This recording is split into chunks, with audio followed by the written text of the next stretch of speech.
High school, I was in PE class playing this game called kickball. Now, I'd never really heard of kickball, and I didn't understand the rules, but I thought I could probably figure it out. So they rolled this big red ball to me, and I thought that was some kind of obstacle. So I jumped over it, and then I ran up and I kicked the guy in the mound right in the balls. And the ball crunch was so satisfying. He squealed like a little girl. And then after that, I was just addicted to kicking balls. I ran around all the bases kicking everybody in the balls. Everybody on the playground was just laying on the ground holding their balls. And I thought I was the kickball champion because everybody was calling me Ball Buster Brooklyn.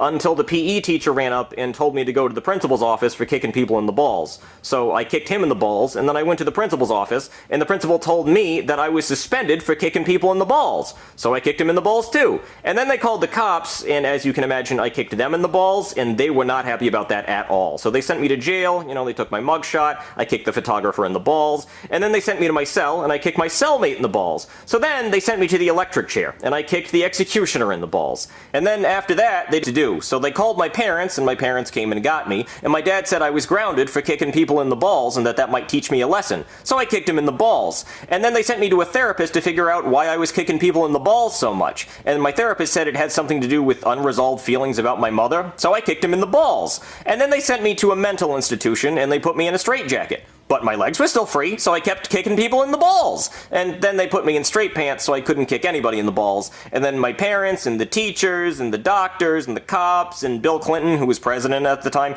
they all got together and were trying to figure out what to do about me because I was a serial ball kicker. And then they decided that they needed to amputate my legs because I just could not be trusted with legs anymore. So they amputated my legs, and I haven't kicked anyone in the balls ever since.